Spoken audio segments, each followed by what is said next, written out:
from Iran, and I'm studying my PhD at Kobe University in the field of architecture and post-disaster recovery.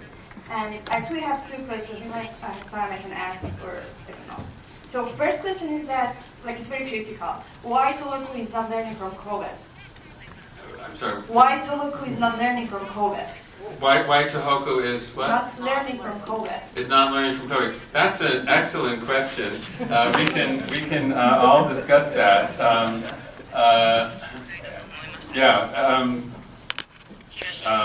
trying to think. There are differences in the place. Actually, Gloria may talk about this, but there's some basic governmental and institutional differences between the places. So one, for example, the city of Kobe, had is one entity that had a very high level of capacity for doing city planning, and in addition, there was very good, which Lori will talk about, very good coordination between that and the national level. And Tohoku is a more decentralized.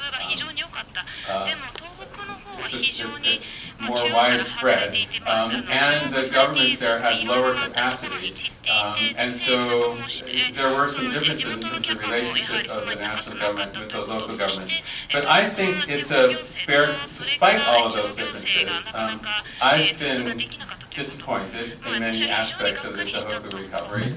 I think it's been entirely emphasizing engineering reconstruction, entirely is probably too strong a term, but insufficient attention to being paid to social and economic networks. I think insufficient attention to having true collaboration with the community. I understand that that's a part of the country which was not as accustomed to having citizen involvement in making these decisions. But I think it's important in a situation like this. I think it's important for the national government to put extra effort into helping to build local capacity so that they can participate more fully. So it's it's a good question. It's a complex situation. I agree with your concern, and that's my best summary I can come up with addressing that concisely. And I don't know if Lori wants to add anything, or you want to add something later, or she will add something later. So, but thank you for that terrific question. Tohoku is sort of the elephant that's hiding in the room here, perhaps. Anyway. You have a second question? No? My second question actually is something related to practice skills. I prefer to keep it ask later. So maybe one more question or comment? San Francisco Bay Area, where we expect to have tsunami inundation, we also do not have that many tall buildings.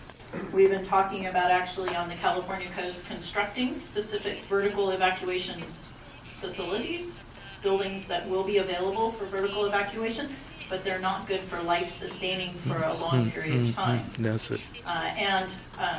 We are very lucky in the Bay Area that we do not have a large subduction zone just offshore. So it's really Oregon and Seattle, the Washington Pacific Northwest, that has the same kind of risk that you have from the Tonankai Trough and the Tohoku region. But the way that we have been looking at planning after a major earthquake has been first to create an emergency, what we call an emergency transportation authority, that will use the bay as a series of taxis. So we're going to bring together boat operators and all the different ferry operators who work on, in regular times, transporting commuters. They would come together and we would actually activate other ports, not just the ones we normally use. We have like sort of the normal commuter ports, and then we have some other ports around the bay.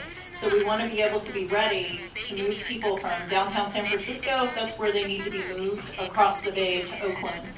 or up into the delta away from the Central Bay Area if necessary. So that's step one, is being able to safely get people away from the most heavily damaged area. And then secondly, we are planning a what we call mass care and feeding plan, which is about water and food to wherever those people go. So the second stage of the planning has been to plan for mass care and feeding on a short-term basis for several million people who would not be in their neighborhood because they happen to get on one of these ferries and end up someplace else. So that has a huge logistical challenge because we don't know exactly where those people are going to go. That's it. But the concept would be to bring food in through airlift to wherever those people end up.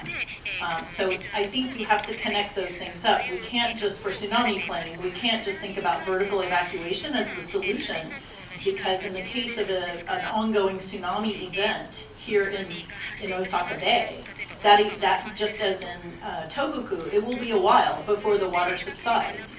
And if you have aftershocks that are large enough to generate another tsunami, then there will be a longer episode, a period where people would be vertically evacuated but without life-sustaining support. So I think those two things have to really be linked up to be effective. We can't just think about vertical as a solution by itself.